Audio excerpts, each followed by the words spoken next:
a nossa fala e com os nossos comportamentos. Meu clamor.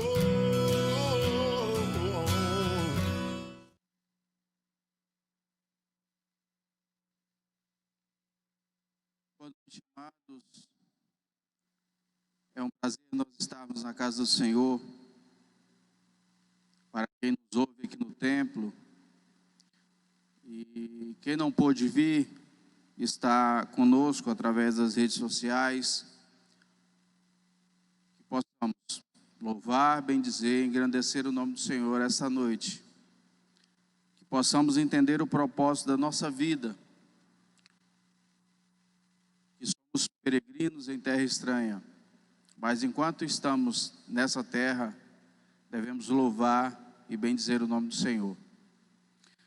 Eu vou pedir à amada igreja que abra no texto da palavra do Senhor. Esse texto está em Romanos, os versos 23 e 24. Eu farei essa leitura e os irmãos acompanhem a sua palavra.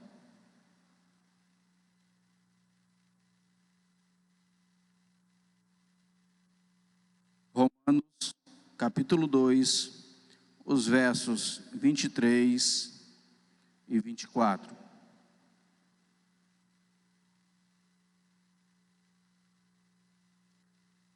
Diz assim a palavra do Senhor: Tu, que te glorias na lei, desonras a Deus pela transgressão da lei? Pois, como está escrito, o nome de Deus é blasfemado entre os gentios por vossa causa. Vou repetir a leitura. Tu, que te glorias na lei, desonras a Deus pela transgressão da lei. Pois, como está escrito, o nome de Deus é blasfemado entre os gentios por vossa causa. Meu irmão, minha irmã, nesses dias em que decidiremos, através do nosso voto, seja em primeiro ou segundo turno, nós não sabemos, os governantes de nossa cidade, como tem sido o seu proceder diante da sociedade e das pessoas que não servem ao Senhor? Quais são as suas atitudes, ou melhor, as pessoas que lhes são próximos têm blasfemado contra o nome de Deus por causa das suas atitudes? A palavra de Deus em Provérbios 29, verso 2, diz o seguinte: quando se multiplicam os justos, o povo se alegra. Porém, quando domina o perverso, o povo suspira. Em outra tradução, traz um melhor entendimento, ela diz o seguinte: quando os justos governam, alegra-se o povo, mas quando o ímpio domina, o povo geme. Que possamos entender aquilo que nós temos para a nossa vida e diante da sociedade, podemos dar exemplo e multiplicar as boas obras que nós foi preparado de antemão. Confessemos ao Senhor neste momento, que você possa baixar sua cabeça, refletir sobre a sua vida, sobre suas atitudes, e logo depois de um breve silêncio, nós quebraremos com uma oração de confissão ao Senhor.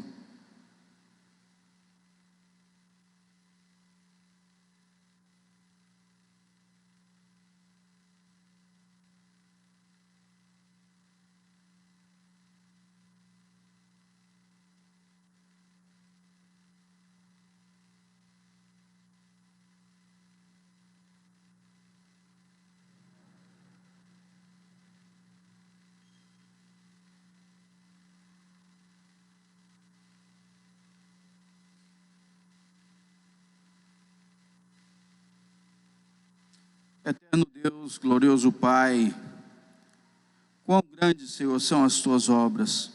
Tu és todo-poderoso, Senhor. Justo e verdadeiro são os teus juízos e os teus caminhos, Senhor. Neste momento, diante da tua igreja, nós queremos confessar, Senhor, as nossas iniquidades, as nossas transgressões, o nosso pecado, Senhor, muitas vezes oculto, que nos consome, que envelhece os nossos ossos. Ó Deus, que Tu, pela Tua poderosa bondade e misericórdia, possa, Senhor, através do Teu Filho, olhar para nós com um olhar de misericórdia e de bondade, e que possamos, Senhor, prestar o verdadeiro louvor a Ti, que é fruto de lábios que confessam o Teu nome. É o que nós pedimos em nome de Cristo Jesus. Amém, Senhor. Adoremos ao Senhor com uma outra leitura de Sua palavra, a qual encontra-se em Josué, capítulo 24. Livro de Josué, capítulo 24.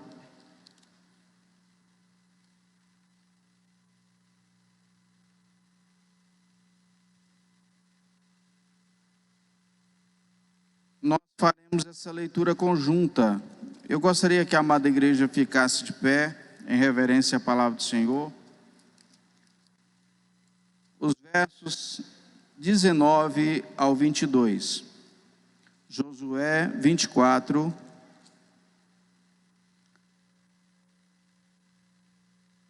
Os versos 19 ao 22.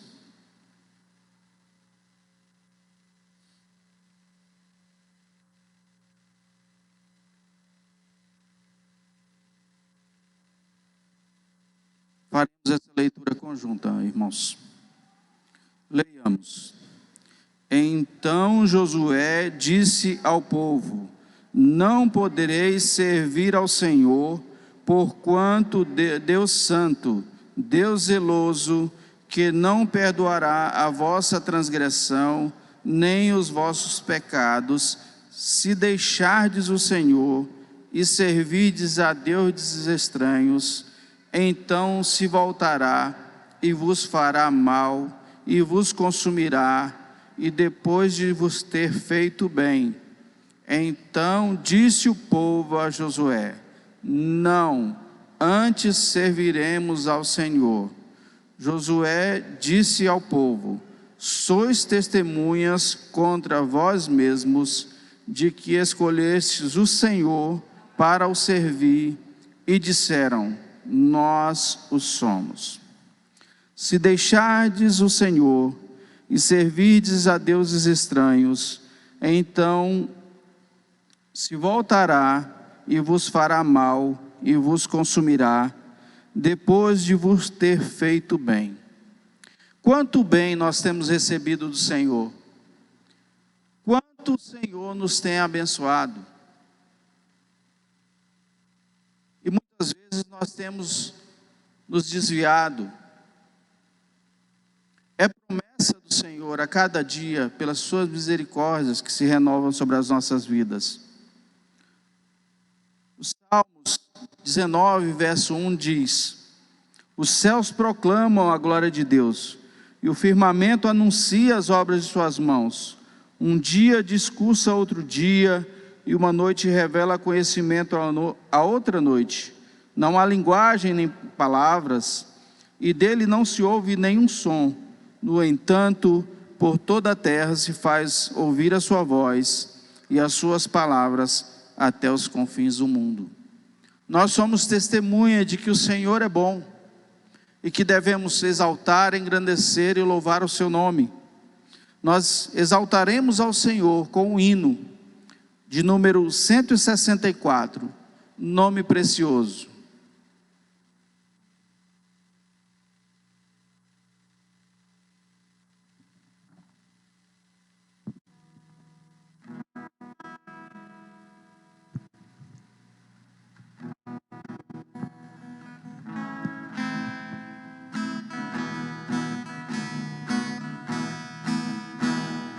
Santo, nome incomparável, tem Jesus, o amado teu, Rei dos reis, Senhor eterno, Deus na terra, Deus no céu, nome bom, doce a fé, a esperança do porvir, nome bom, doce a fé, a esperança do porvir, leva tu contigo o nome de Jesus o Salvador. Este nome dá conforto, hoje e sempre onde for, nome bom, doce a fé, a esperança do porvir, nome bom, doce a fé, a esperança do porvir. Este nome leva sempre para bem te defender. Ele é arma ao teu alcance quando o mal te aparecer. Nome bom, doce a fé, a esperança do porvir. Nome bom, doce a fé, a esperança do porvir. Podei-vos assentar, meus amados.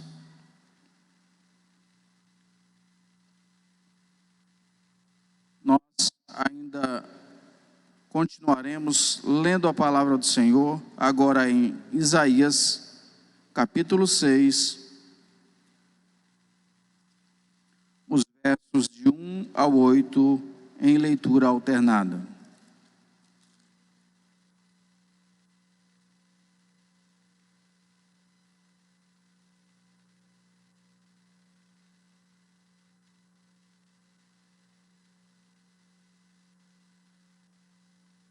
Isaías, capítulo 6, os versos de 1 a 8.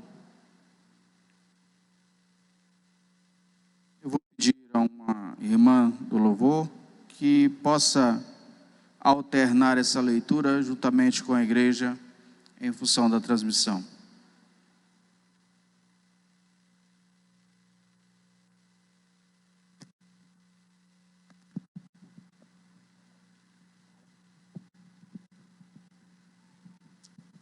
Diz assim a palavra do Senhor: no ano da morte do rei Uzias, eu vi o Senhor assentado sobre um alto e sublime trono, e as abas de suas vestes enchiam o templo. Serafins estavam por cima dele, cada um tinha 6 asas, com 2 cobria o rosto, com 2 cobria os seus pés, e com 2 voava.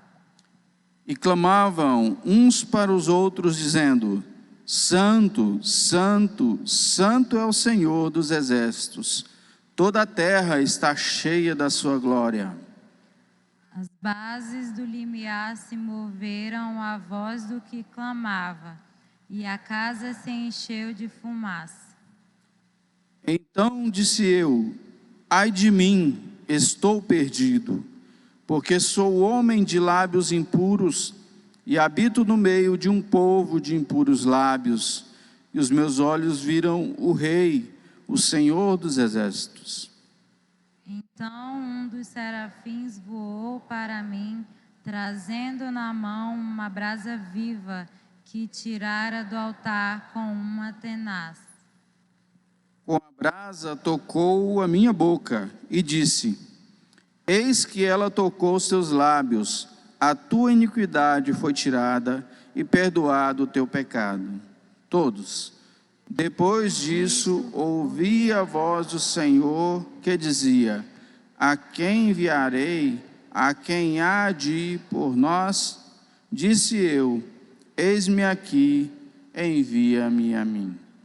Irmãos, entendo que não precisaríamos ter hoje uma visão assim como teve Isaías, porque a de Isaías está escrita para nós como exemplo, mas que possamos nos dispor com os nossos recursos,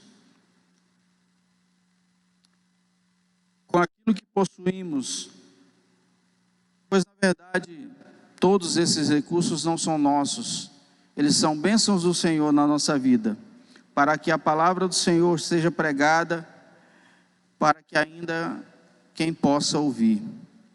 Lembremos disso e entreguemos os nossos dízimos e as nossas ofertas no gasofilácio.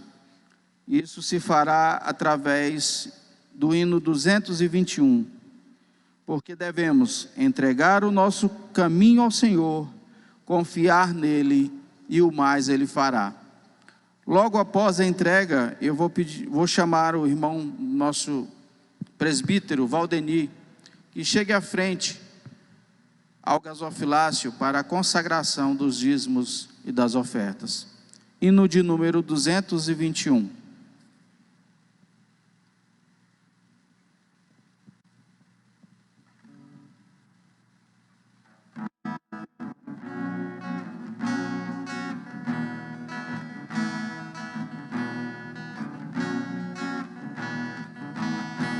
Quero ser um vaso de bênção, sim, um vaso escolhido de Deus, para as novas levar aos perdidos, boas novas que vêm lá do céu. Faze-me vaso de bênção, Senhor, vaso que leve a mensagem de amor. Eis-me submisso e ao teu serviço eu me consagro, bendito Senhor.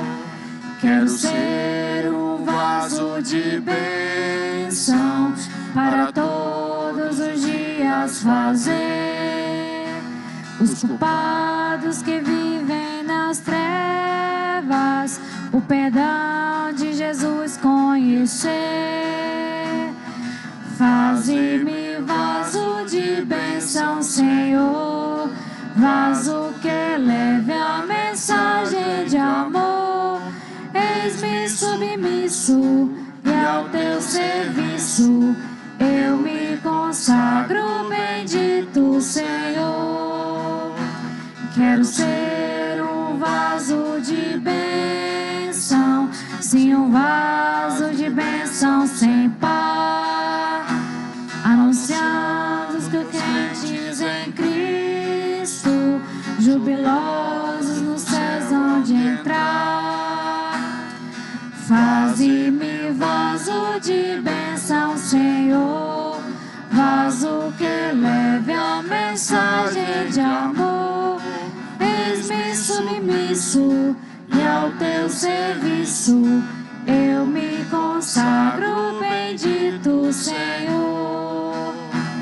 Para ser um vaso de bênção é-me ser uma vida real, uma vida de fé e pureza, revestida de amor divinal.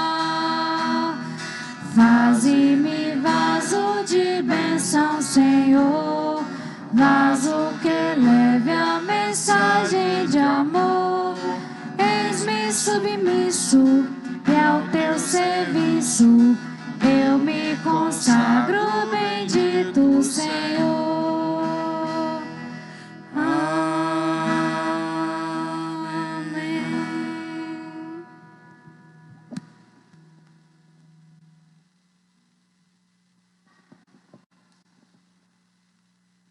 Oremos ao Senhor. Pai querido, nós te louvamos, ó Deus, pelas bênçãos que o Senhor tem derramado em nossas vidas. Pai querido, assim como essa canção nos diz, que possamos ser bênção, que possamos anunciar a Tua palavra, Pai. Para isso mesmo Cristo nos comissionou. E que possamos, Senhor Deus, por meio dos dízimos e das nossas ofertas está contribuindo com a tua obra. Queremos consagrar, Senhor Deus, os dízimos e as ofertas aqui depositados. Que tu abençoe, Senhor Deus, a tua igreja, o teu povo, multiplicando assim as bênçãos, dando sempre com ampla suficiência e fartura aos teus filhos. Nos ajuda, ó Pai, nas nossas dificuldades, nas nossas fraquezas, para que nós possamos olhar para a tua palavra, ó Pai, nos colocar na presença do Senhor, observar a nossa conduta e assim fazer aquilo que o Senhor requer de nós. O Senhor requer que andemos em santidade na tua presença e entregar os dízimos e as ofertas também é ordenança do Senhor. Por isso nós nos alegramos, ó Deus, por todos os irmãos e irmãs que aqui depositaram seus dízimos e as suas ofertas. Pai querido, fortalece a nossa fé, fortalece a nossa esperança no Senhor. E obrigado, ó Deus, pela tua fidelidade, pelo teu amor e pela tua misericórdia, porque tem o Senhor sempre suprido, ó Deus, as nossas necessidades. Tributamos a ti, ó Pai, toda a honra, toda a glória e todo o louvor, e assim te oramos agradecidos, em nome do Senhor Jesus. Amém.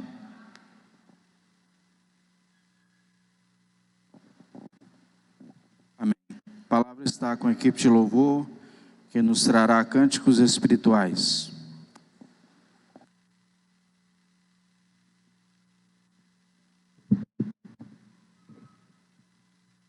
A paz do Senhor, igreja, boa noite.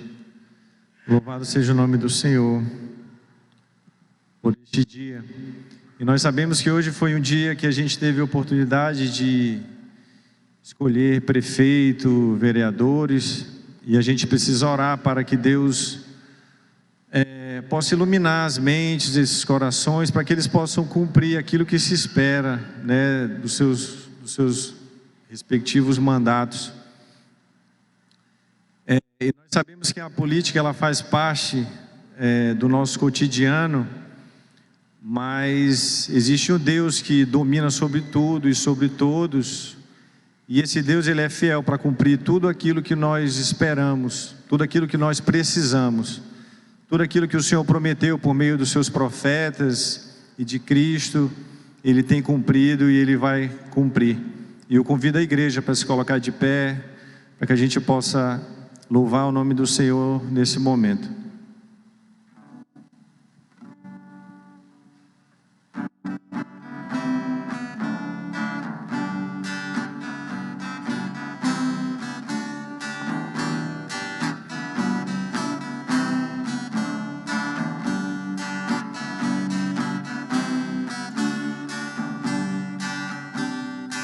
Sim, Deus é fiel para cumprir toda palavra dita a mim.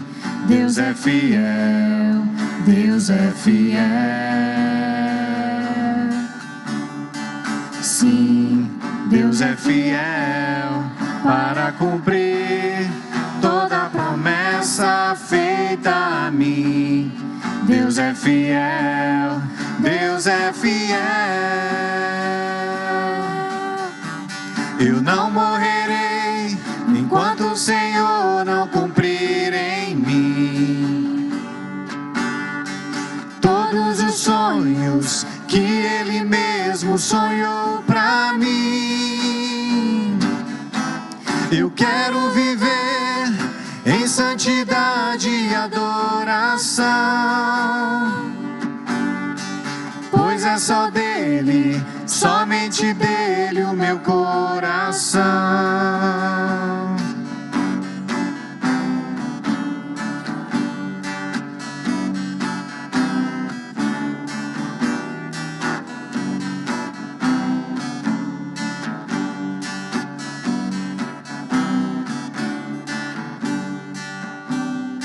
Sim, Deus é fiel para cumprir toda palavra dita a mim. Deus é fiel, Deus é fiel. Sim, Deus é fiel para cumprir toda promessa feita a mim. Deus é fiel, Deus é fiel. Eu não morrerei enquanto o Senhor não cumprir em mim todos os sonhos que Ele mesmo sonhou pra mim. Eu quero viver em santidade e adoração, pois é só dele, somente dele o meu coração. Tu não morrerás enquanto o Senhor não cumprir em ti todos os sonhos que Ele mesmo sonhou pra ti. Então viverás em santidade e adoração, pois é só dele, somente dele o teu coração. Pois é só dele, somente dele o teu coração.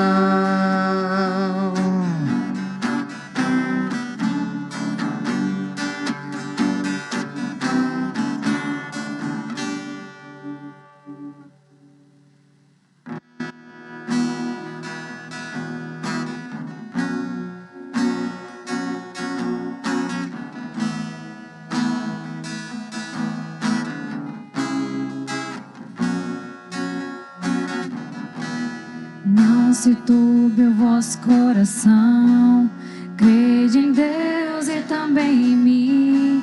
Na casa de meu pai há muitas moradas. Se não fosse assim, eu não teria dito: vou preparar-vos um lugar. Eu virei, vos levarei para mim mesmo. Vós conheceis o caminho para onde eu vou. Eu sou o caminho, a verdade, a vida. Ninguém vem ao Pai a não ser por mim. Em verdade eu vos digo, porque eu vou para o Pai. Mas aquele que crê em mim, obras maiores fará.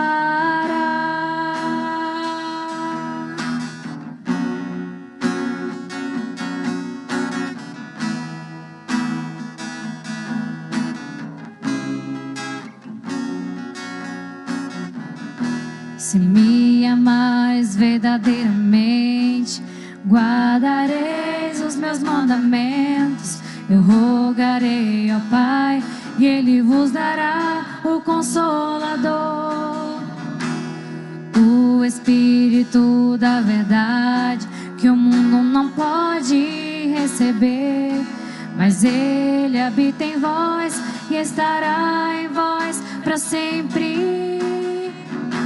Aquele que tem os meus mandamentos e os guarda, esse é o que me ama.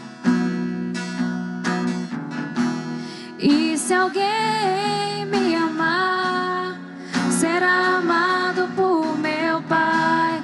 Eu também o amarei e me manifestarei a Ele.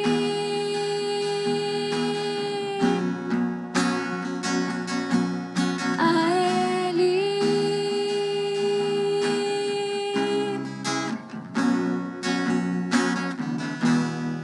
Quero te amar mais, Senhor. Quero te amar mais, Senhor.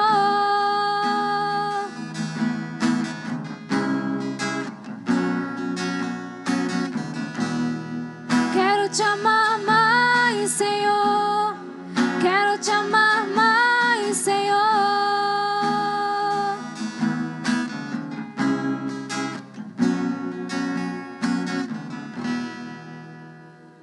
Essa canção agora fala sobre dependência.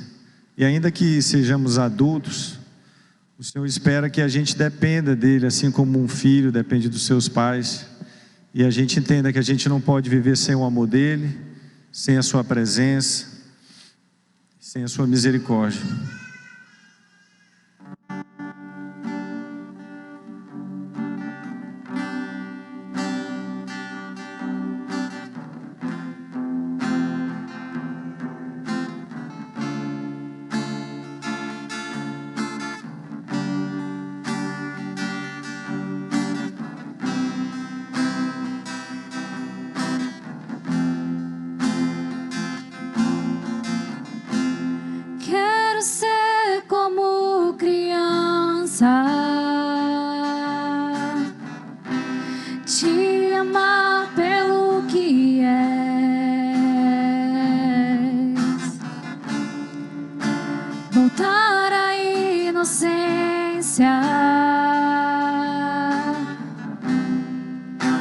e acreditar em Ti. Mas às vezes sou levado pela vontade de crescer. Torno-me independente e deixo de simplesmente crer.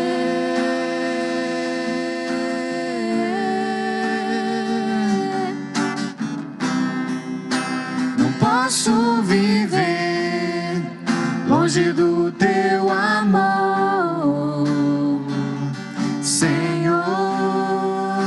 Não posso viver longe do Teu afago, Senhor. Não posso viver longe do Teu abraço, Senhor.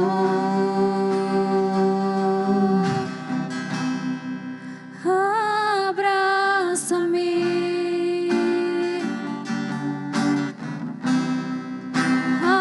abraça-me,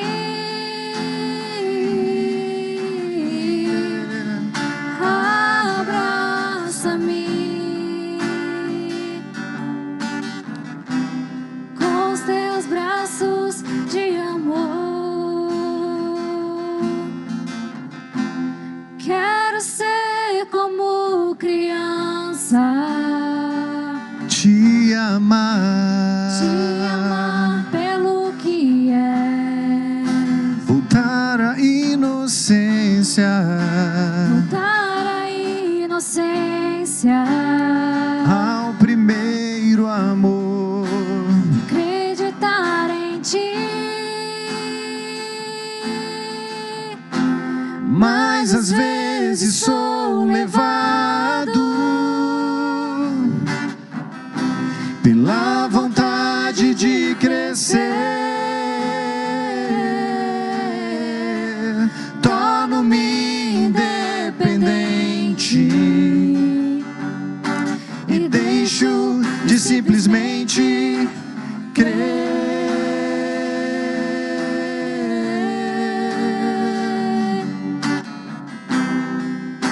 Não posso viver longe do Teu amor, Senhor.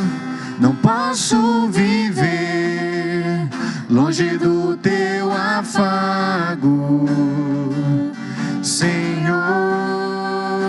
Não posso viver longe do Teu abraço, Senhor.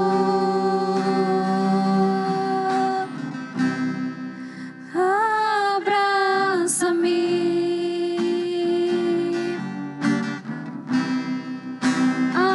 abraça-me,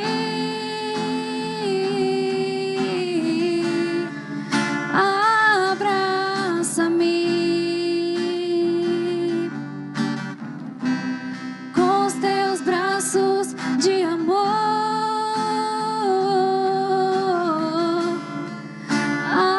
Abraça-me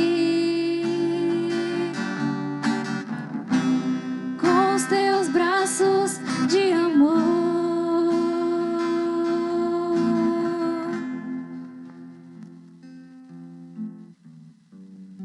Senhor Deus e Pai, nós te agradecemos, ó Pai, por essa oportunidade que nós temos, ó Pai, de estar na Tua casa para glorificar o Teu nome, ó Pai.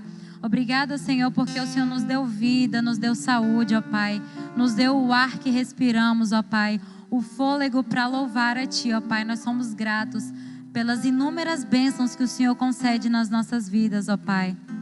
Obrigado, Pai, por mais este domingo aqui na Tua casa, Senhor. Abre a nossa mente e o nosso coração, ó Pai, para ouvir a Tua palavra, que nós possamos, ó Pai, sair daqui renovados por Ti, ó Pai. Que nós possamos pregar a Tua palavra com as nossas vidas, ó Pai, com as nossas atitudes. Que as pessoas possam olhar para nós e ver Jesus Cristo refletido, ó Pai. Eu te peço isso e agradeço no nome do Senhor Jesus. Amém.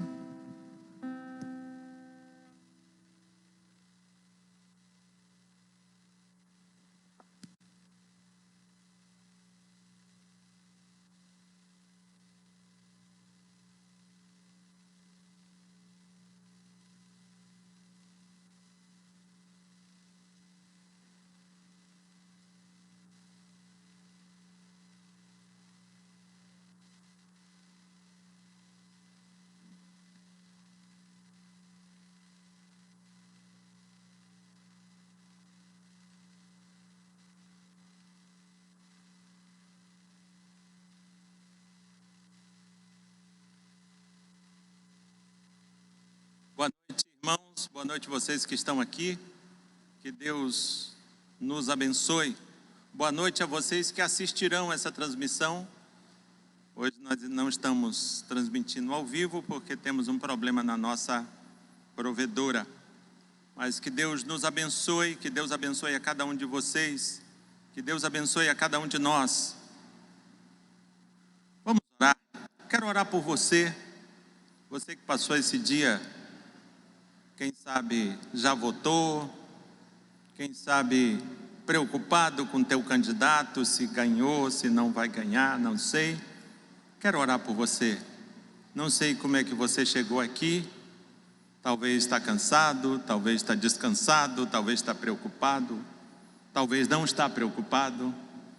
Talvez você está aqui, mas o teu pensamento está muito longe, não sei. Não importa como você está.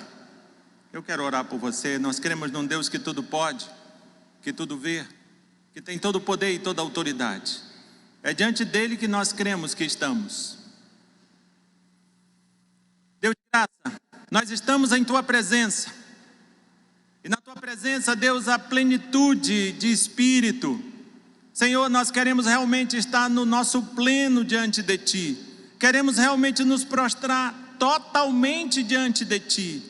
Queremos, Deus, nos prostrar com tudo que somos, com tudo que temos, porque realmente não estamos aqui simplesmente cumprindo um ato social, mas estamos aqui para te adorar, para adorar e bendizer o teu nome.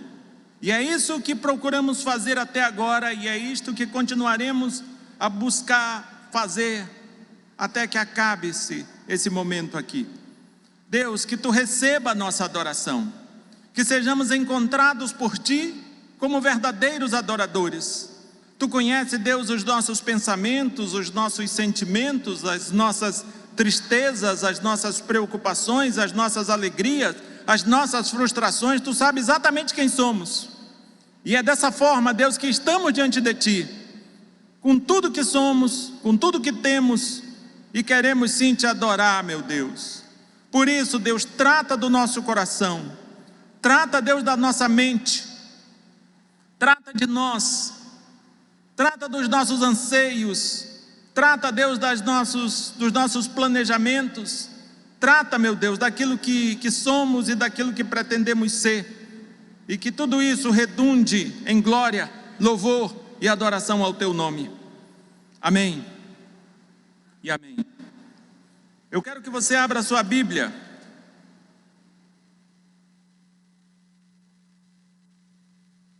no livro do profeta Daniel, no capítulo 6, do verso 1 ao verso 10. Enquanto você procura, eu só quero te lembrar que nós ainda estamos em uma pandemia e é muito importante lembrarmos das nossas máscaras.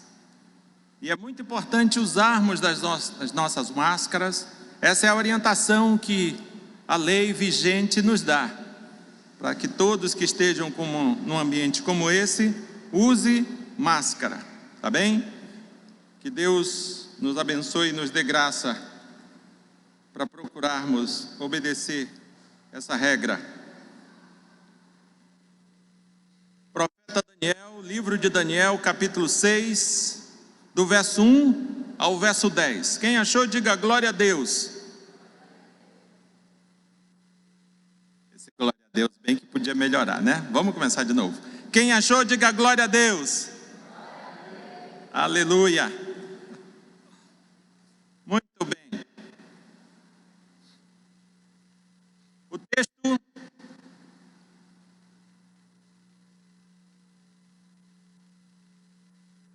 Daniel capítulo 6, do verso 1 ao verso 10, nos diz o seguinte: pareceu bem a Dario constituir sobre o reino a 120 sátrapas que estivessem por todo o reino, e sobre eles 3 presidentes, dos quais Daniel era um, aos quais estes sátrapas dessem conta, para que o rei não sofresse dano. Então o mesmo Daniel se distinguiu destes presidentes e sátrapas, porque nele havia um espírito excelente, e o rei pensava em estabelecê-lo sobre todo o reino. Então os presidentes e os sátrapas procuravam ocasião para acusar a Daniel a respeito do reino, mas não puderam achá-la, nem culpa alguma, porque ele era fiel e não se achava nele nenhum erro nem culpa. Disseram, pois, estes homens: nunca acharemos ocasião alguma para acusar a este Daniel, se não a procurarmos contra ele na lei do seu Deus. Então estes presidentes e sátrapas foram junto ao rei e lhe disseram: ó rei Dario, vive eternamente. Todos os presidentes do reino, os prefeitos e sátrapas, conselheiros e governadores concordaram em que o rei estabeleça um decreto e faça firme o interdito que todo homem que, por um espaço de 30 dias, fizer petição a qualquer Deus ou a qualquer homem, e não a ti, ó rei, seja lançado na cova dos leões. Agora, pois, ó rei, sanciona o interdito e assina a escritura, para que não seja mudada segundo a lei dos medos e dos persas, que não se pode revogar. Por essa causa o rei Dario assinou a escritura e o interdito. Daniel, pois, quando soube que a escritura estava assinada, entrou em sua casa, e em cima, no seu quarto, onde havia janelas abertas do lado de Jerusalém, 3 vezes por dia, se punha de joelho e orava, e dava graças diante de seu Deus, como costumava fazer. Vamos orar. Deus de graça, louvado, adorado, santo e bendito é o teu nome. Nós lemos, Deus, a tua palavra foi lida, e agora, Deus, clamamos que tu tenha misericórdia de nós, e fale, Deus, a nós através desta palavra. Fale, Deus, a nós através desta mensagem, desta pregação. Que não seja, Deus, simplesmente eu falando, mas que o teu Espírito fale ao coração dessas pessoas que nos ouvem, que estão aqui, em nome de Jesus Cristo. Amém e amém. Eu quero olhar para esse texto e quero falar sobre a ética na política. Mas aí talvez você diga: pastor, mas hoje as pessoas, nós já até votamos. Por que não falou essa mensagem no domingo passado? Mas deixa eu acalmar teu coração. O objetivo dessa mensagem não é melhorar a qualidade do teu voto, não é. Por isso não tem problema nenhum de eu te dizer agora, mesmo que você já tenha votado.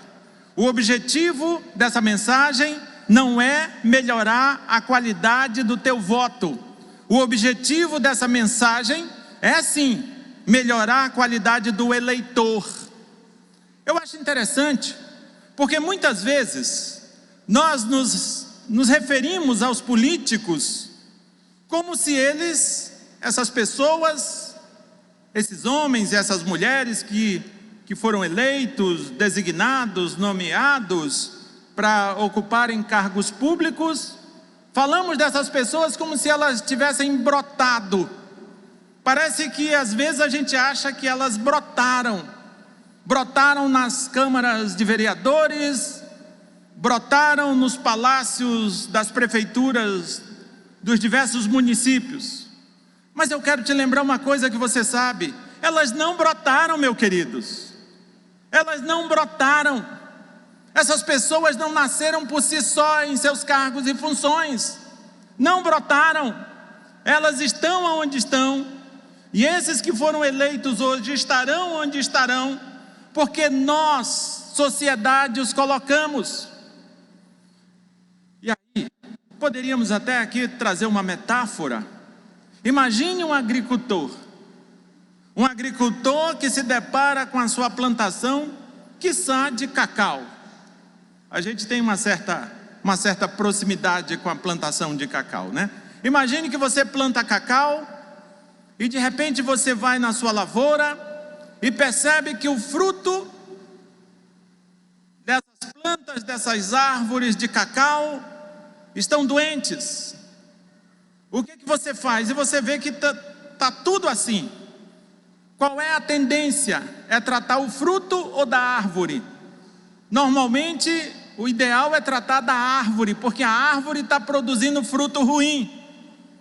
A metáfora é essa. E o que eu quero dizer com essa metáfora? Com essa história do cacau? É que os políticos, meus queridos e queridas, para contextualizar, brasileiros e brasileiras, os políticos são frutos nossos. Os políticos são produção nossa. É como que a sociedade fosse a árvore, e um dos frutos dessa sociedade chama-se político partidário. Os políticos são frutos nossos. São. Por que é importante dizer isso? Porque parece que às vezes a gente acha que não, é porque existe, pastor, no universo, assim, um país chamado Corrupton. Imagine, um planeta chamado Corrupton. E aí todos os políticos vivem lá nesse planeta chamado Corrupton. E de repente eles vieram para cá. Não é assim. Eles são frutos nossos enquanto sociedade. Então veja, quando estamos falando de ética na política, é importante sim o político partidário, aquele que fora eleito, aquele que está sendo eleito hoje. É importante sim que ele tenha ética na política.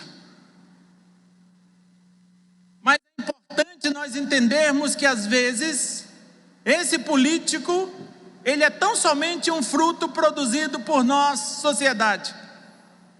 E aí, como aquele agricultor daquela minha historinha, hoje eu não quero tratar do fruto, a saber, político partidário, político eleito. Eu quero tratar da árvore, a saber, vocês, nós. Eu quero tratar de nós.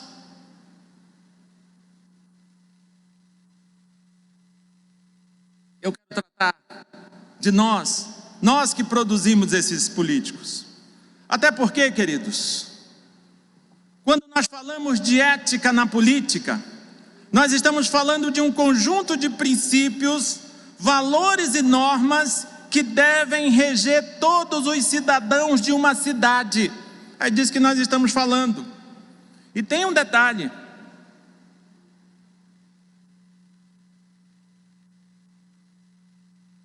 Nós somos políticos. Eu e você somos seres políticos. Somos seres sociais, somos seres políticos. Mesmo que não sejamos filiados a um partido, nem estejamos ocupando um cargo público, nossos gestos são políticos e têm implicações éticas. Afinal, é com base nos princípios éticos que nossas ações, sempre políticas, serão avaliadas. Você é um ser político, não tenha dúvida disso. Então, quando nós estamos falando de ética na política, hoje, especialmente, eu não estou falando daqueles que ocupam cargos eletivos, aqueles que foram eleitos, talvez aqueles a quem votamos. Não estamos falando deles, estamos falando de nós que votamos neles. Irmãos, e quando nós olhamos para o livro de Daniel, nós vamos ver que Daniel ele pode ser tomado como um exemplo de ética da política. Como um exemplo de quem, apesar de ser assim um ser apolítico, ou melhor, um ser apartidário, ele não estava afiliado a partido algum, mas ele não era um ser apolítico. E eu quero te dizer isto: você pode ser até um apartidário, você pode até nunca ter sido filiado a partido algum, você pode até nem pensar em nunca nem se filiar a partido algum, ou se candidatar a qualquer tipo de cargo, você pode, mas você jamais será um apolítico.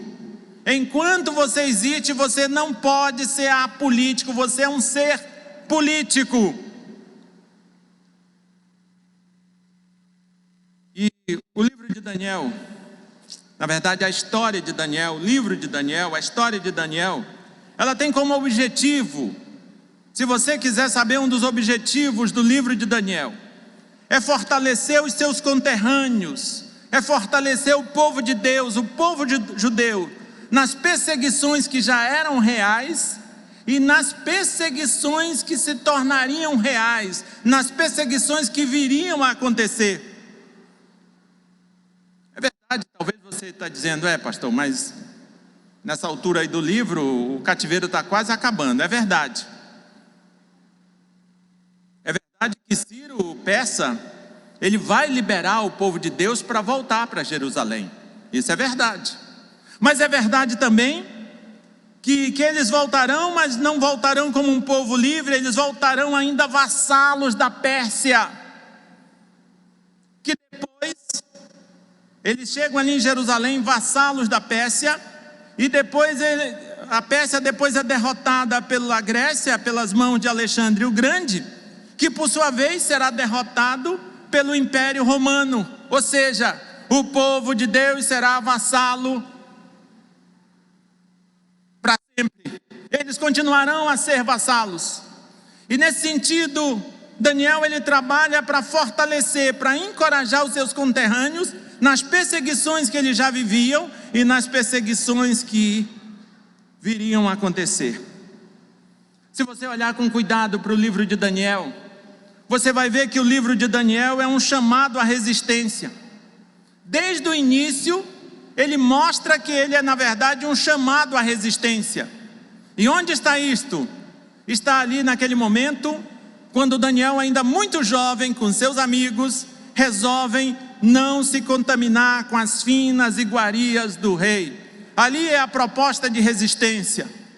Ali era a proposta de incentivar o povo de Deus a não se misturar, a não perderem sua identidade de povo de Deus.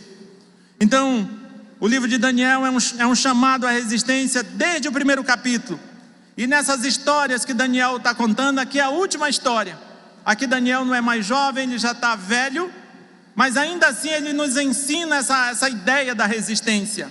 Ainda assim ele busca orientar o povo de Deus a não perderem a sua identidade. E esse texto, queridos, ele fala de ética na política e faz isso. E ele nos apresenta isso em 3 palavras.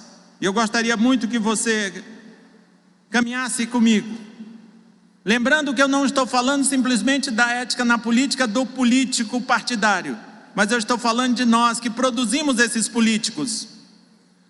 E a primeira palavra que esse texto usa para nos apresentar a ética na política, a primeira palavra está aí do verso 1 ao verso 3, e é uma palavrinha bem interessante, chamada posição. A primeira palavra, posição. Posição que ocupamos como pessoas, posição que ocupamos como ser vivente, posição que ocupamos como entes sociais e políticos, como somos. Essa posição é ocupada por você. Você é um ser vivo, você existe na tua casa, na tua família, na tua igreja, no teu casamento. Você é um ser, você existe. A posição que você ocupa como pessoa, como ente social, como ente político que você é. Mas vamos tentar entender essa porção de texto aqui, o verso 1 ao verso 3. Veja, quando nós olhamos para esse texto, especialmente aqui do verso 1 ao verso 3, estamos falando dessa palavra posição. É interessante eu te dizer algumas coisas para que a gente busque ter uma compreensão melhor do texto. Por exemplo, existe uma linha de estudiosos, de intérpretes, que dizem que Ciro era o imperador e Dario seria um rei nomeado por Ciro para reinar ali naquela região. Mas existe uma outra linha que vai dizer que Dario e Ciro é a mesma pessoa, só que Ciro tem dois nomes, só que eles têm dois nomes. Uma hora ele é chamado de Dario, outra hora é chamado de Ciro. Eu prefiro seguir essa linha. É uma pessoa só, com dois nomes. Dario e Ciro é a mesma pessoa. Só que tem hora que aqui ele está sendo chamado de Dario, em outro lugar ele vai ser chamado de Ciro. Então eu prefiro essa linha de interpretação, que Dario e Ciro é a mesma pessoa. Uma outra coisa que é interessante aqui para a gente ir entrando no texto, é a estrutura administrativa do reino de Dario, ou Ciro, como você quiser. Veja, qual é essa estrutura? O rei, logo abaixo do rei, 3 presidentes, e abaixo desses 3 presidentes, os sátrapas, que administravam todas as províncias. A ideia aqui, queridos, a gente pode usar esses sátrapas como se fossem assim prefeitos, mas não é exatamente isso, mas é a ideia do prefeito que administra uma província, e os presidentes seriam como que governadores. É mais ou menos essa ideia. Uma outra coisa que o texto fala, especialmente no verso 3, diz que Daniel tinha um espírito excelente. O que o texto está querendo dizer com essa expressão, espírito excelente? Obviamente o texto está falando assim da experiência de Daniel. O texto está falando do temor de Daniel. O texto está falando do respeito de Daniel. O texto está falando da honestidade e da transparência de Daniel. O texto está falando da fidelidade a Deus que Daniel tinha. Essa expressão, queridos, espírito excelente, refere-se a todos os benefícios que uma vida de piedade e comunhão com Deus acabam produzindo em nosso caráter. Se você buscar ter comunhão profunda com Deus, certamente você também será visto como alguém que tem o espírito excelente. O espírito excelente é a consequência da comunhão que um ser humano busca ter com Deus.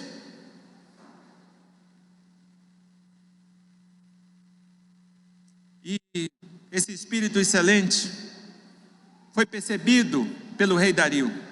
E o rei Dario, ele queria destacar Daniel acima de seus colegas da administração.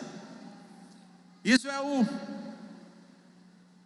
que está acontecendo aqui. Mas veja, o que não está dito aqui, mas a gente sabe que é verdade. Daniel, queridos, ele não era do povo medo e persa, não era. E nós sabemos disso. Daniel era do povo conquistado. E Daniel, por ser quem era, ele teria dois destinos óbvios: a morte, ou então ser totalmente aniquilado ali do governo. Eram essas duas coisas que poderiam sobrar para ele: morte, ou então o exílio, totalmente, retira do governo totalmente. Mas Deus deu a Daniel favor, misericórdia. E o texto vai nos mostrar que Daniel usou bem a sua posição. Queridos, como Daniel, nós também fomos alcançados por Deus com favores e misericórdia. A pergunta é: como é que nós temos usado essa posição que sabemos recebemos de Deus?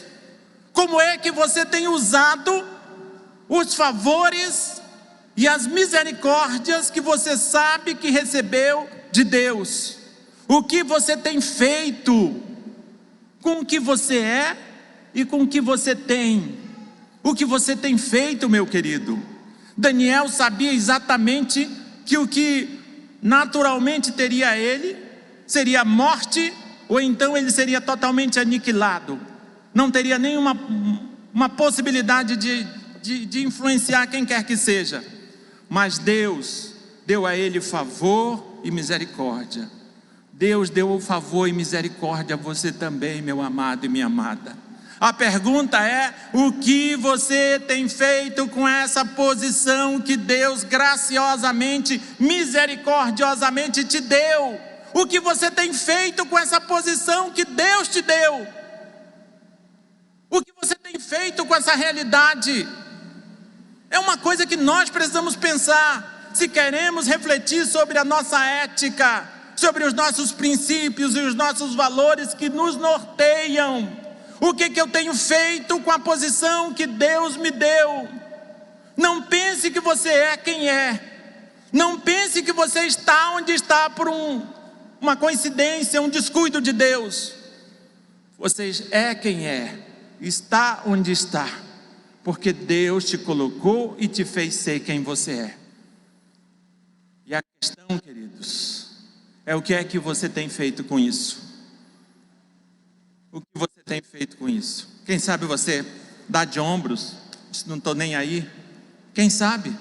Mas eu quero te lembrar uma coisa que é minha obrigação te lembrar: o mesmo Deus que te deu favores e misericórdia é o mesmo Deus que haverá de te cobrar. O mesmo Deus que te deu é o mesmo Deus que haverá de te cobrar. E dê glória a Deus por isso, que sou eu, miserável pecador, que estou te falando isso.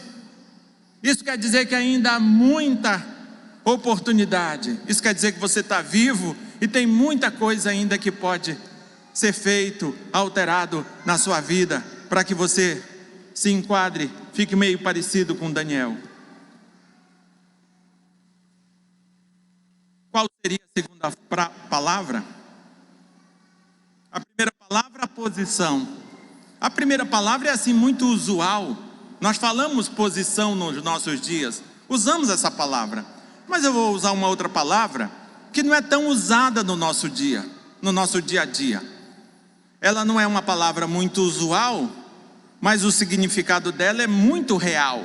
Eu estou falando de complô. Complô. E o que é o complô? O complô é assim uma conspiração que as pessoas tramam contra nós. E eu quero te dizer que esse complô, se você de fato é um crente no Senhor Jesus Cristo, esse complô é muito mais real do que você gostaria. Da mesma forma que foi real na vida de Daniel, é real nas nossas vidas também. Sempre que as pessoas percebem que estamos buscando fazer o que é correto, elas se incomodam com isto. E a tendência natural delas é buscar tramarem alguma coisa contra nós. Então eu gostaria muito de te dizer o seguinte: não pergunte se haverá complô. Se você é crente no Senhor Jesus Cristo e vive neste mundo caído, que jaz no inimigo, não pergunte se haverá complô. Complô existirá. A pergunta que eu creio que você deve fazer é: o que acontecerá comigo? Como é que eu vou reagir a esse complô? Muito bem. Eu acabei de falar, quando falávamos de posição, eu te disse que Deus deu a Daniel favores e misericórdias.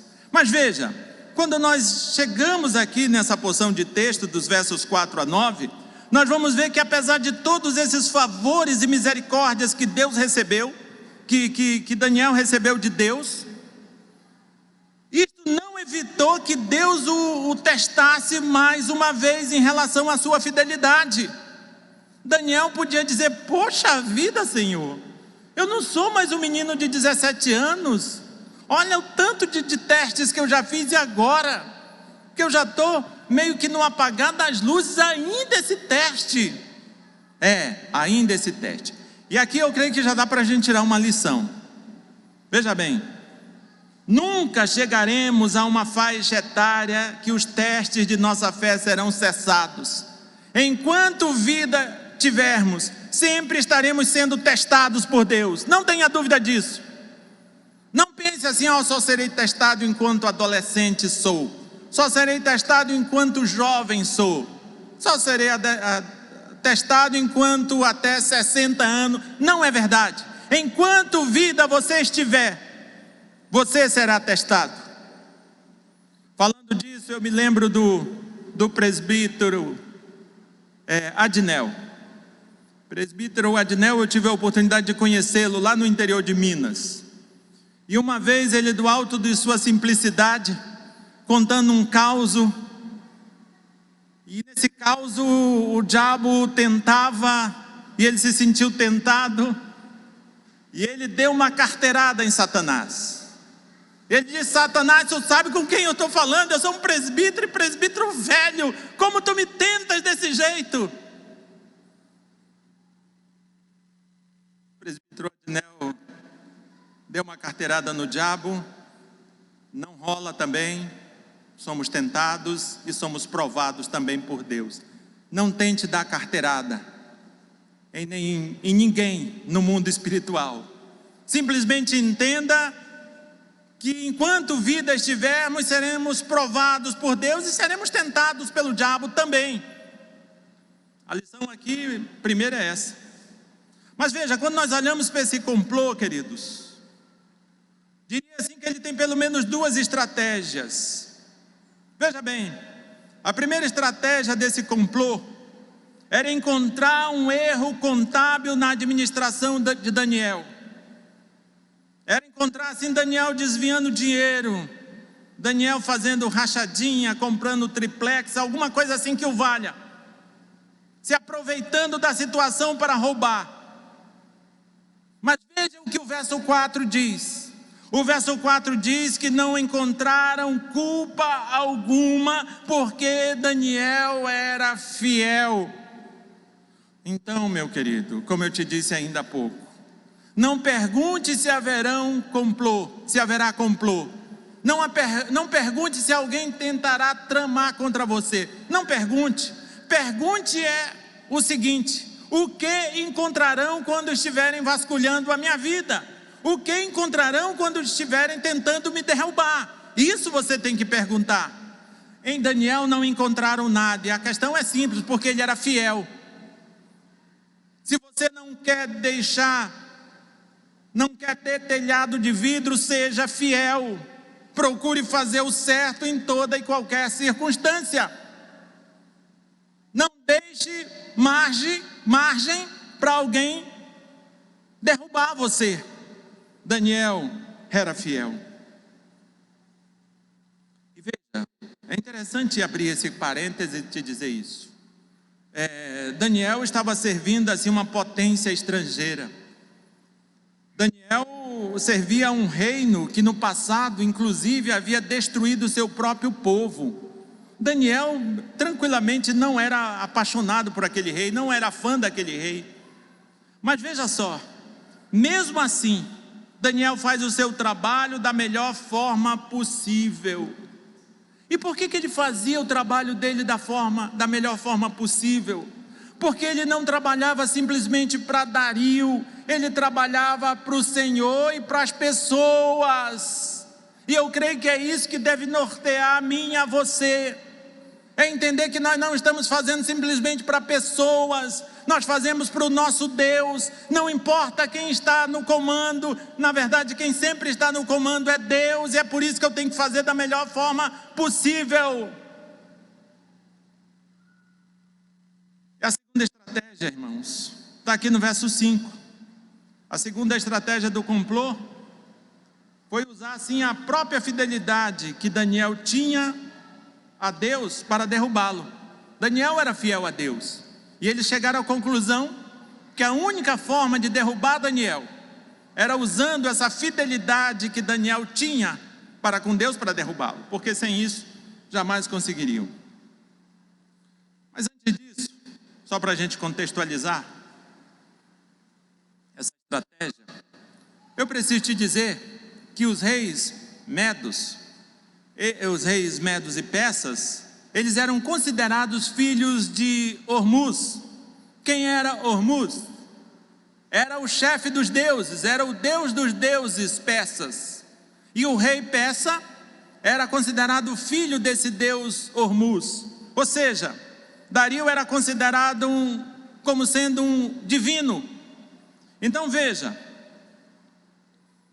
sendo Dario considerado um ser divino, o que esses homens fazem? Esses homens fazem duas coisas. Eles apelam para o ego de Dario. Se eu já sou considerado divino, é uma boa ideia assim que as pessoas orem a mim. Se eu sou considerado divino, é uma boa ideia assim que as pessoas dirijam suas orações a mim. Mas veja, uma outra coisa, é assim uma estratégia que parecia assim politicamente boa. Ou seja, além de massagear o ego de Dario, eles trouxeram aqui uma estratégia que parecia politicamente boa. Por quê? Porque ajudaria assim fortalecer a autoridade de Dario sobre um reino recém-conquistado. Aquele reino recém-conquistado, agora teriam todas as pessoas daquele reino, todos aqueles súditos, orando ao seu próprio rei, reconhecendo que aquele rei que recém os conquistou é Deus, é divino. Então sim, fortaleceria politicamente Dario. E quando nós estamos falando de leis, eu preciso te dizer que normalmente as leis têm dois objetivos. O primeiro objetivo das leis, que é publicado e que os políticos usam para fazer discurso nas suas campanhas, o primeiro objetivo é o politicamente correto, aquele que supostamente vai abençoar muitas pessoas. Mas existe o outro objetivo, esse é escuso. E o objetivo escuso tem pelo menos duas vertentes. A quem essa lei vai beneficiar? Quem os idealizadores dessa lei pretendem beneficiar? Quem essa lei pretende prejudicar? Se você olhar, você vai ver que o alvo específico dessa lei era derrubar Daniel. Somente Daniel e os judeus seriam prejudicados com a promulgação dessa lei. Até mesmo porque os outros povos eram politeístas, adoravam muitos deuses. Então não haveria problema nenhum passar um único mês orando por mais um Deus. Mas os judeus teriam problemas. Queridos, é interessante a gente olhar para isso aqui e vemos que aqui nós temos assim como que um paradigma de perseguição religiosa. Ou seja, leis que são assinadas, que passam a vigorar e muito prejudicam a pregação do Evangelho. Uma outra coisa eu preciso te dizer aqui, e parece meio assustador o que eu vou te dizer.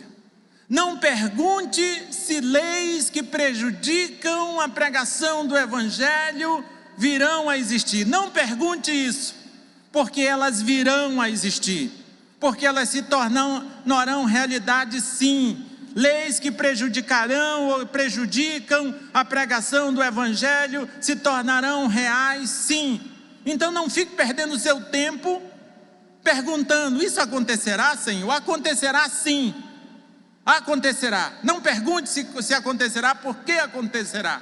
A pergunta que você precisa fazer, que tem tudo a ver contigo, comigo, com nós que somos crentes no Senhor Jesus Cristo, é a seguinte: qual será o meu comportamento diante dessas leis? O que eu farei quando essas leis forem uma verdade? Eu abandonarei a minha fé, ou eu serei preso por me manter fiel à minha fé? Isso você precisa perguntar. E aqui, queridos, não é nenhuma profecia apocalíptica, catastrófica ou coisa que o valha. É constatação. Nós vivemos num mundo caído, num mundo que jaz no maligno. Então nós precisamos entender que isso é questão de tempo, se é que já não há, se é que já não está acontecendo. Então pergunte a você mesmo: como é que eu vou me comportar? Qual será o meu comportamento? Eu vou me manter fiel ao Senhor? Ou eu vou dizer: nunca te conheci, Cristo, não sei de quem se trata? Qual é o teu comportamento? Qual será o teu comportamento? Porque hoje é muito tranquilo ser crente. Hoje está de boa. Hoje é até meio que glamuroso dizer que é crente. Mas talvez chegue dias, talvez em nossa geração ainda, que ser crente também signifique dizer ser perseguido, como já foi há uns tempos atrás.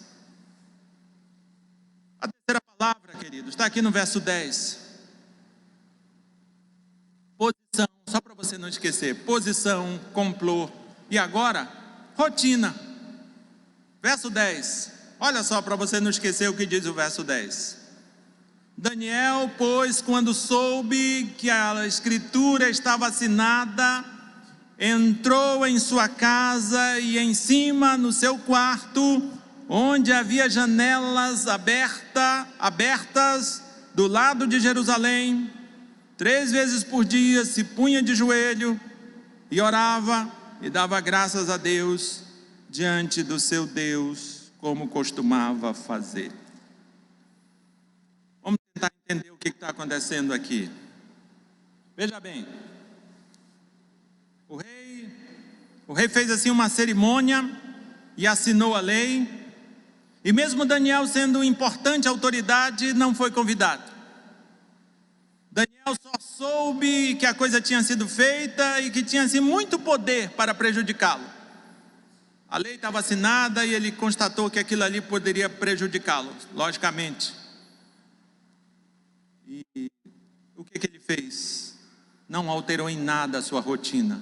Ele continua adorando a Deus do mesmo jeito. E aqui, queridos, a gente precisa parar e perguntar. Precisa parar e começar a perguntar: o que é que tem poder para alterar a minha rotina de adoração? Às vezes não é o risco de ser jogado num buraco com leões famintos. Às vezes é uma coisa bem menor. Nós já paramos de orar, nós já paramos de ler a Bíblia, e na igreja nem pensar. Então veja o que está acontecendo aqui. Todas essas coisas aconteceram, a lei estava promulgada, não podia voltar atrás, e todos estes fatos não alteraram sua rotina. É bom eu te dizer que 3 vezes por dia, um judeu piedoso se ajoelhava e dava graças a Deus. Todo judeu piedoso fazia isso. Mas veja a situação de Daniel, olha só. Daniel estava longe de Jerusalém. Jerusalém e o templo estavam em ruínas, estavam destruídos. Mas ainda assim Daniel orava a seu Deus, mantinha sua rotina de adoração. Se você fosse considerar o contexto, não havia razão do ponto de vista humano, circunstancial, para que o levasse a adorar. Jerusalém estava destruída, o templo estava destruído, ele estava no cativeiro, todo o seu povo estava no cativeiro. Mas todos os dias, 3 vezes ao dia, ele orava com os olhos voltados para Jerusalém. Não alterava sua rotina. Queridos, antes de continuar falando sobre essa rotina, eu preciso te falar de um outro paradigma que esse texto nos mostra. Agora aqui no verso 10, nós temos assim o paradigma de uma desobediência civil. Até mesmo porque, se nós olharmos para a Bíblia, nós vamos ver que a Bíblia vai dizer que o cristão, ele precisa obedecer às autoridades, com a única ressalva, com a única exceção: enquanto essas autoridades não tentarem nos fazer desobedecer a palavra de Deus. Enquanto elas não tentarem nos fazer desobedecer a palavra de Deus, nós, como cidadãos cristãos que somos, temos que cumprir a lei, temos que obedecer a lei. E é impossível falar de uma coisa como essa sem lembrarmos, por exemplo, de Atos 4, versos 18 a 19. O que está acontecendo ali em Atos 4, 18 a 19? O Sinédrio, ele proibiu Pedro e João de falarem e de ensinarem o nome de Jesus. Mas os apóstolos disseram a esses: não podemos deixar de falar das coisas que vimos e ouvimos. Mas aí você vai ver, queridos, que o desenrolar da história desses apóstolos, a Bíblia e a história vai nos dizer que eles foram perseguidos, presos e mortos. Você vai ver também que Deus não impediu que Daniel fosse jogado na cova dos leões. Mas aí a gente precisa voltar à rotina. Veja que os apóstolos disseram: não podemos deixar de falar daquilo que vimos e ouvimos. Pedro e João também tinham uma rotina de adoração. Daniel tinha uma rotina de adoração. E a pergunta é: você tem uma rotina de adoração? Será que você já viu e já ouviu? E eu digo para você que você só terá uma rotina de adoração se você tiver visto, no sentido de ter certeza, plena convicção que Deus é real. Você só vai adorar se você tiver plena convicção que Deus é real. Será que você já viu? Será que você já ouviu? Porque se você já viu e ouviu, necessariamente você tem que ter uma rotina de adoração. Se não tem, meu querido, se questione. Por que qualquer coisa é suficiente para mudar, alterar, quebrar, esbandalhar a minha rotina de adoração? Por quê? Por que até um gato miano, aqui era leões, mas um gatinho miano altera completamente a rotina, a minha rotina de adoração? Por quê? Será que realmente você já viu, já ouviu? Ou está apenas se enganando, achando que tem convicção quando de fato não tem, achando que ouviu quando de fato não ouviu? Não podemos deixar de falar aquilo que vimos e ouvimos. E aqui também, já que estamos chegando perto do Natal, vamos lembrar dos magos. Os magos, diferentemente de Herodes, Herodes queria matar e mandou matar as crianças, mas os magos vieram longe. Só para te lembrar, não eram 3 e também não eram reis, mas acerca disso falaremos depois, né? Mas eram magos, eram pessoas que vieram e sabiam que Jesus Cristo ia nascer. E o texto dos evangelhos vai dizer que eles, entrando, viram o menino, ato contínuo, adoraram. Então, querido, se você viu é porque você tem convicção. Se você tem convicção, você adora. E você, sendo um adorador, nada pode alterar a tua rotina. Nada. Por que tem alterado? Por que você deixou de adorar? Por que você acha que não pode, não precisa mais ler a Bíblia, não precisa mais orar, não precisa mais congregar?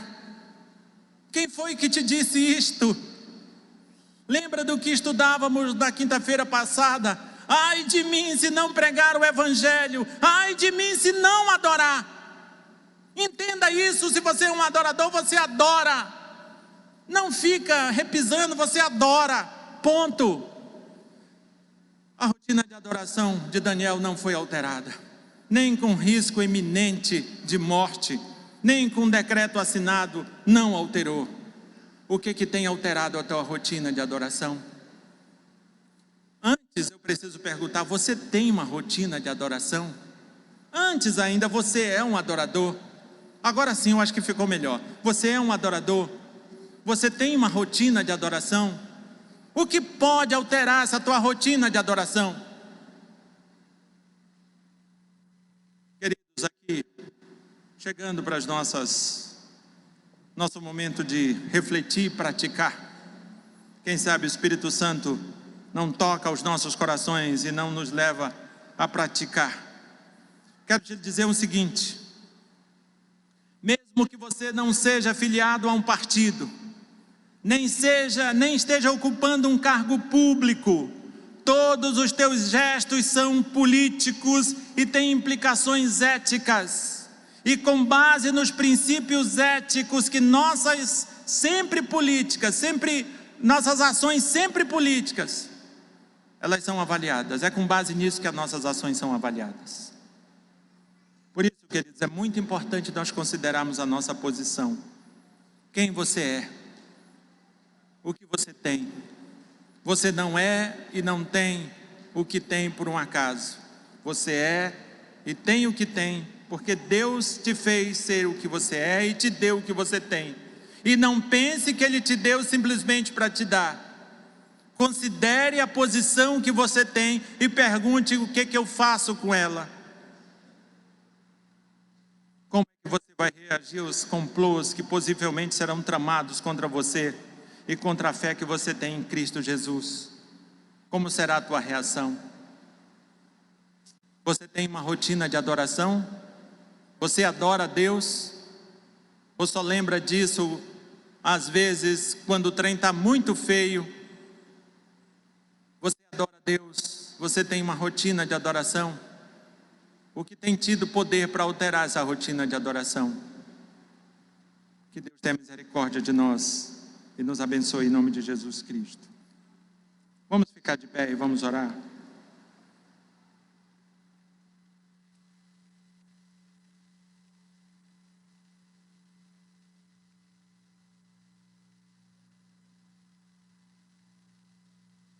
Quando nós estamos falando de ética na política, inevitavelmente nós temos que lembrar de um corinho que nós cantamos. Fique tranquilo que eu não vou cantar.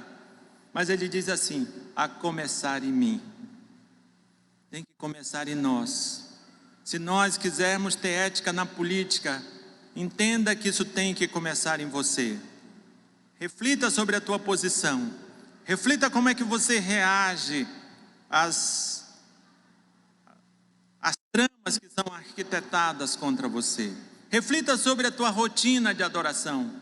Eu creio que serão bons passos a serem dados, se de fato quisermos rever a nossa ética como cidadão, como agentes políticos que somos.